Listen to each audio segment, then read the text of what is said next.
Hello, and welcome to this week's Glasstire Top 5. It's the week of what? February 9th, 2017. We are in Lubbock, Texas at the Louise Hopkins Underwood Center for the Arts.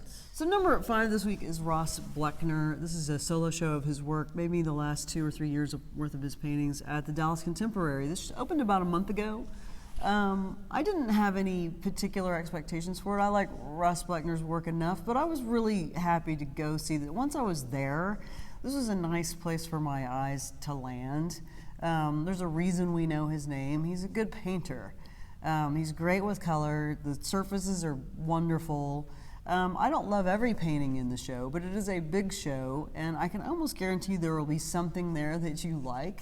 If you like painting, if you like big, kind of luscious paintings. So number 4 this week is Bruce Conner, and it's a kind of a 2-day event screening of his works at the Aurora Picture Show, and it's in conjunction with the Menil Holy Barbarians Beat Culture show. And you wrote about Bruce Conner recently. I did. I wrote about his big video Crossroads was playing at the Whitney, and probably is still playing at the Whitney right now as part of a big media show that they're doing. Anyway, Bruce Conner, and I've talked about him too. I did a podcast of Breakaway, which is going to be part of this film series. Yeah. So it's about probably 10 of his films and videos. Bruce Conner's great. He died a few years ago. He was an incredible pioneer of video, very smart, fairly political, but not didactically at all. I mean, this is smart, cunning, canny, interesting work. The editing is incredible. He's an important guy. You need to know who he is. He pioneered a lot of the techniques that we are now just take for granted when we watch films and videos, whether it's television or music videos or even film, Hollywood film. He came up with a lot of the things that we don't even see them anymore because they're so smart and they're so much a part of our video vernacular. Number 3 this week is Liz Rodda at Women in Their Work in Austin. So this is kind of it's a more sparse show at Women in Their Work. There's a few pieces that are like handprints that are on like a car seat or like a piece of fabric, it looks like. But then there are these videos that are kind of spaced out throughout the gallery, and there's a profound sense of isolation and a profound sense of wanting human connection without really having it. You know, there's a video of someone looking through like a magazine of women in African-American women in bikinis, but it's looking at the person through like a telescopic photo lens. Yeah, it's very voyeuristic.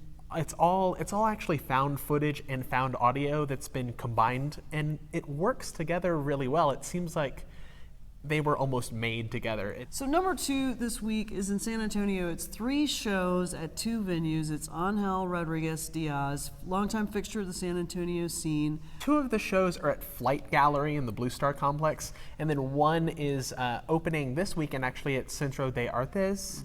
And the shows are kind of split. Flight Gallery has a show of paintings that Angel had in his closet, and haven't been seen by anyone for 20 years, so they're kind of newly rediscovered.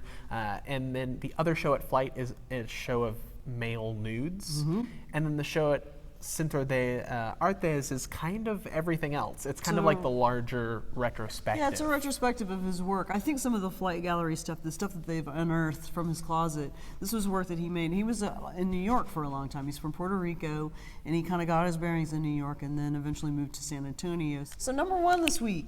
We're here.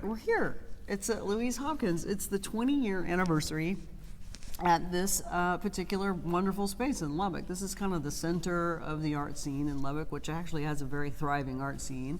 So this is about 100 artists who have shown here over the course of the last 20 years. It's mostly newish work, although some of it's not, some of it's older. We've got some very familiar names here. There's Ken Little, there's William and Shannon Canings, there's Jeff Wheeler. I mean, all the typical Lubbock people are people that would have a connection like Ken Little.